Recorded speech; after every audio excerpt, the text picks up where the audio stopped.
আসসালামু আলাইকুম, ওয়েলকাম করছি রিয়াসাদ আজিম। ভিন্ন ধর্ম মতাদর্শে যারা শুনছেন সবার প্রতি আন্তরিক কৃতজ্ঞতা। একটা ব্যাপার, একটা নিউজ হয়তো আপনারা সবাই পেয়ে গেছেন। অফিসিয়াল স্টেটমেন্টের অপেক্ষা ছিল এবং শেষ পর্যন্ত সেটা আমরা পেয়েছি।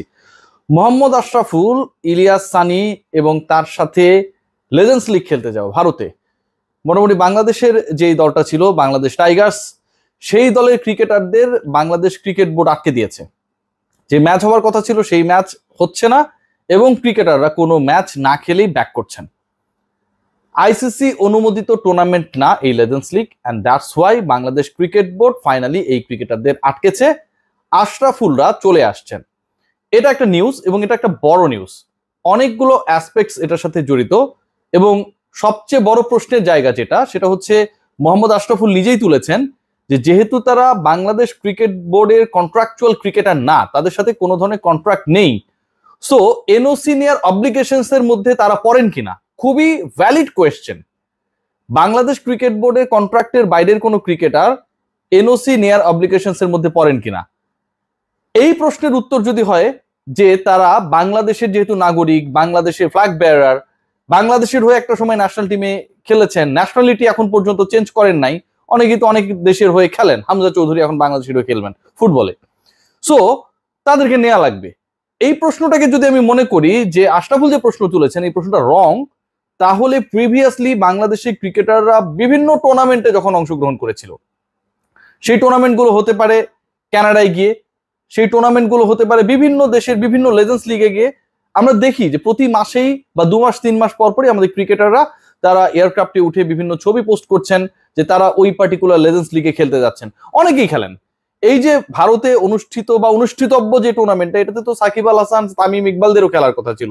শেষ মুহূর্তে তামিম ইকবাল নাম প্রত্যাহার করেছেন। সাকিব আল হাসান খেলার আগ্রহের যে জায়গাটা বা যে দলে তিনি খেলতে চেয়েছিলেন শেষ পর্যন্ত তিনি ডিসাইড করেছেন তিনি খেলবেন না।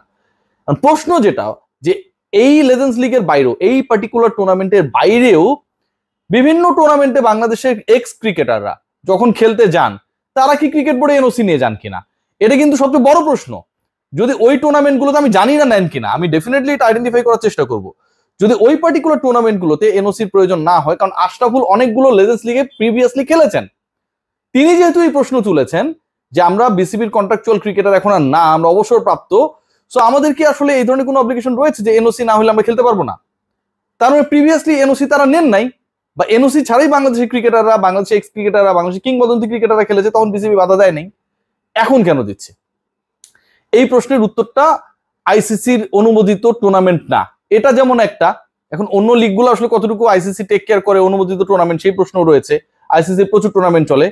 দ্বিতীয় যেটা, এই টুর্নামেন্টের সাথে বিসিসিআই এর কোনো ক্ল্যাশ রয়েছে কিনা ভারতীয় ক্রিকেট বোর্ডের, যে কারণে বাংলাদেশ ক্রিকেট বোর্ডের উপর প্রেসার ক্রিয়েট করে বিসিসিআই বাংলাদেশের ক্রিকেটারদেরকে বাধ্য করেছে not to play that particular tournament and they are coming back.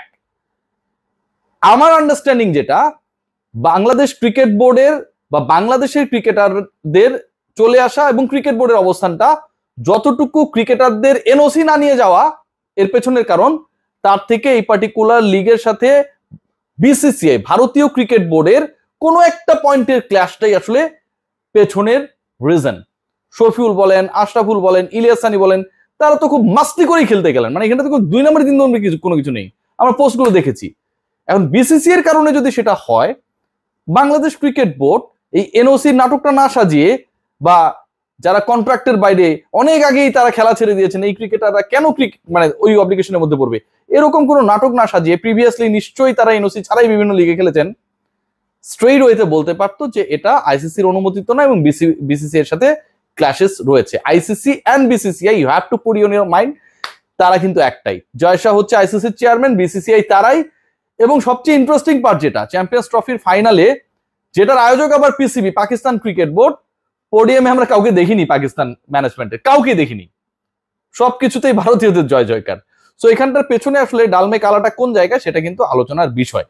আরেকটা ব্যাপার মাহমুদুল্লাহ রিয়াদের ব্যাপারে বলতেই চাই। মাহমুদুল্লাহ রিয়াদ ফাইনালি মাত্র 2 মাসের বেতন নেবেন, 2 মাসের চুক্তি। বাংলাদেশ ক্রিকেট বোর্ড যে সেন্ট্রাল কন্ট্রাক্ট, যেটা হচ্ছে মোটামুটি প্রকাশই করে ফেলেছে, সেখানটায় মাহমুদুল্লাহ রিয়াদ মার্চ থেকে, from this month not available. What does it mean? It means Mahmudullah Riyad is on his way to call his retirement. একদম শেষ পর্যায়ে রয়েছে, এটা নিয়ে খুব বেশি ডাউট থাকার কোনো সুযোগ নেই। যদি তিনি ক্যারিয়ার কন্টিনিউ করতেন, ওয়ানডেটাই তিনি খেলেন, তাহলে নিশ্চয়ই তার কন্ট্রাক্ট থেকে, চুক্তি থেকে নিজেকে প্রত্যাহার করে নিতেন না। বিসিবি নিশ্চয়ই তিনি প্রত্যাহার করতে চাইলেও সেটাকে এত সহজে, বিসিবি তো সবসময় সবকিছুতে জল ঘোলা করে, তাই না, সরিয়ে দিত না।